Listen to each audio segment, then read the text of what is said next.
Throughout China's long history, the Middle Kingdom has faced repeated invasions from nearly every neighbor in every direction. Some succeeded, but many failed. And those that failed often ran into the same problem: logistics. The Khitan Liao and Jurchen Jin managed to push deep into Chinese territory, but ran into enormous difficulties sustaining their forces. The Mongols under Ogedei and Kublai Khan steamrolled through most of Eurasia, but their push into southern China was uniquely slow and costly. Mongol brilliance dissolved in mud, monsoon, and paddy for nearly 4 decades. It was only when Kublai reorganized logistics around riverine warfare and built a navy, essentially co-opting China's own shipbuilding and sailors, that they finally succeeded. Centuries of invasions imparted to Chinese rulers a few important lessons. Logistics are destiny. Wars may be often fought by soldiers, but they can also be won or lost by clerks deciding which cargo gets into a country and which does not. Military superiority can collapse against material limits. The Chinese came correctly to understand that the tools of economic statecraft, tariffs, embargoes, sanctions, those are strategic weapons. They are not mere accounting measures. They are political signals, and they are instruments of national survival. The question is, will we? President Trump certainly understands. I saw his commitment firsthand as a customs official in his administration. But many other policymakers continue to be blinded by the safety, the comfort, and the passivity that comes from centuries of not being surrounded by the Mongols. They need to get out of the 20th century, and they need to come to grips with the realities of the 21st.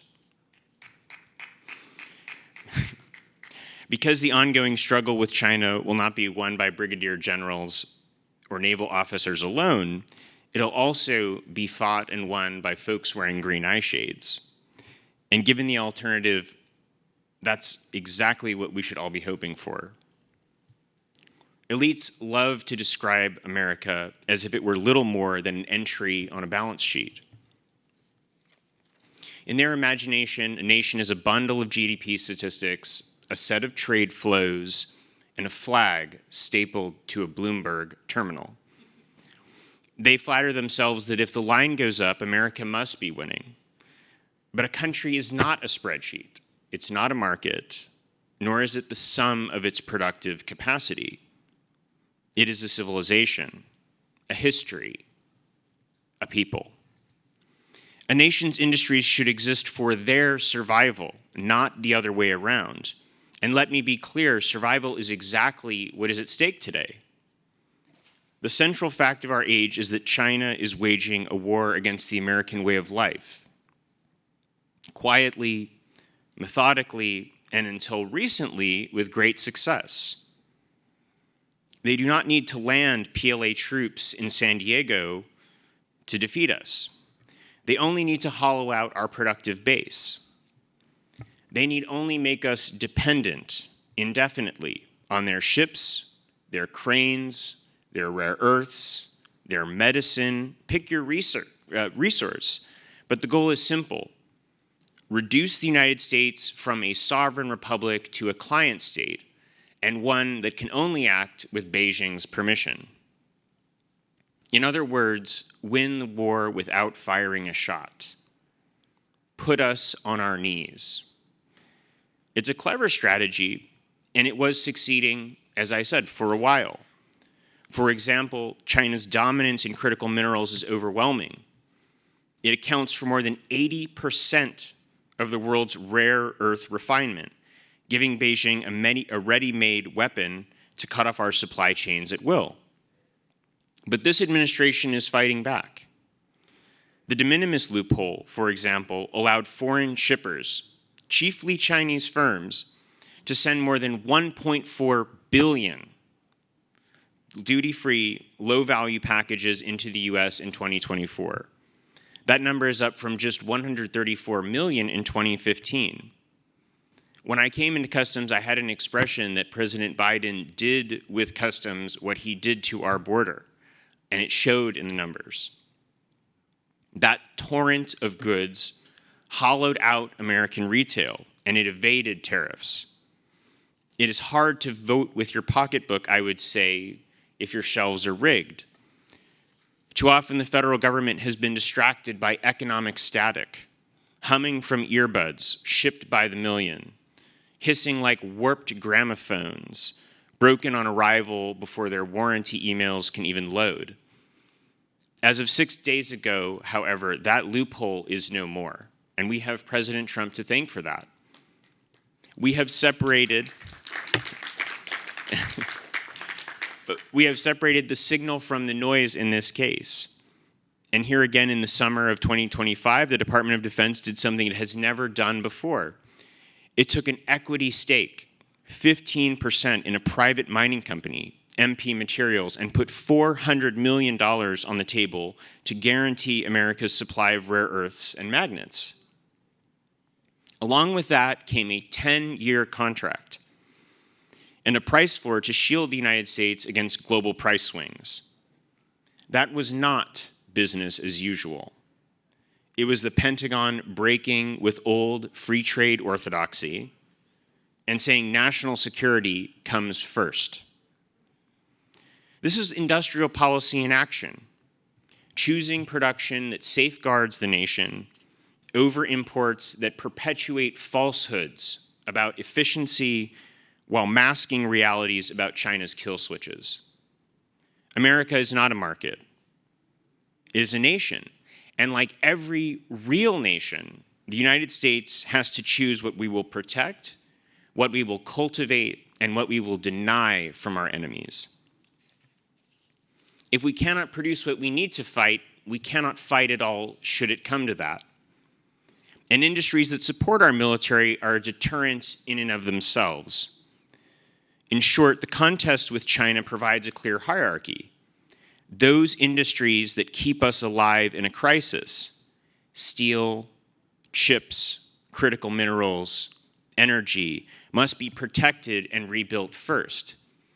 And there's an irony in the sense that as we move closer to a potential conflict with China, that which is critical becomes different than what it was in a less contentious environment.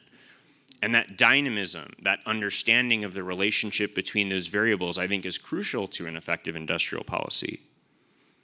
And in this regard, I do think President Trump has shown us the way. He's used tariffs not as nostalgia, but as weapons. He's asked us to accept some pain now for long-term survival. This is not protectionism. This is economic brinksmanship. This is preparation. Of course, we cannot onshore everything in time. The clock that China has set is shorter than the time it will take to rebuild every factory that we foolishly exported overseas. That is why we have to turn to our oldest national security strategy, the Monroe Doctrine. If something cannot be produced safely inside our borders, then it should come from within our neighborhood. Call it alliance production or continental security chains, but the idea is simple. If it's not made in Michigan, better that it come from Mexico than from the mouth of the Yangtze. If it is not secured in Ohio, better Ontario than Shenzhen.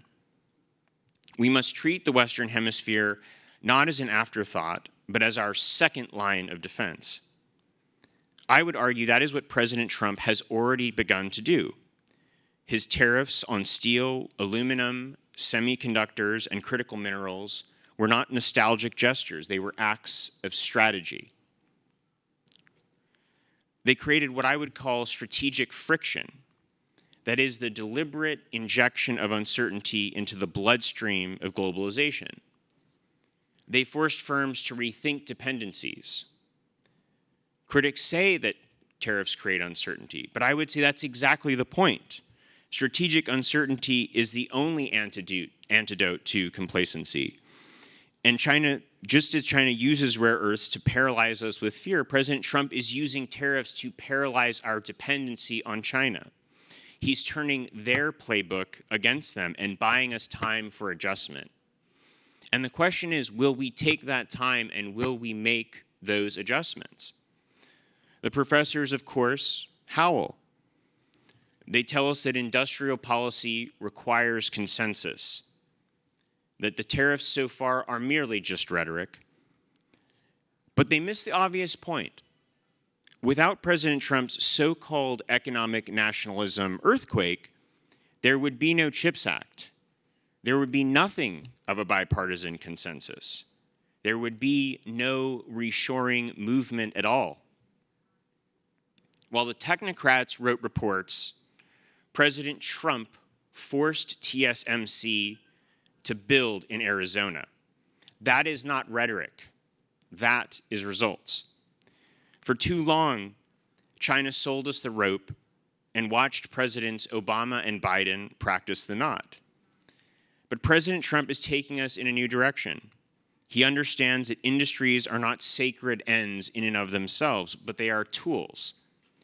He gets that industrial policy is not just for rose garden ceremonies, but rather it's a series of messages sent implacably to our adversaries who watch and calibrate their risk-taking based on what they think we can or cannot produce. And he gets that tariffs are a blunt, unmistakable message. We will not live at your mercy.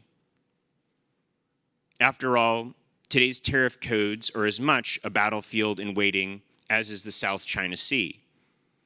If we have the courage to continue, if we keep our nerve, if we refuse to be lulled by lullabies about efficiency and globalization, then this century will not be Beijing's century.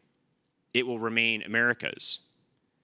And someday, perhaps, even the Davos Sept will understand that a country is more than a spreadsheet with a flag. Thank you so much.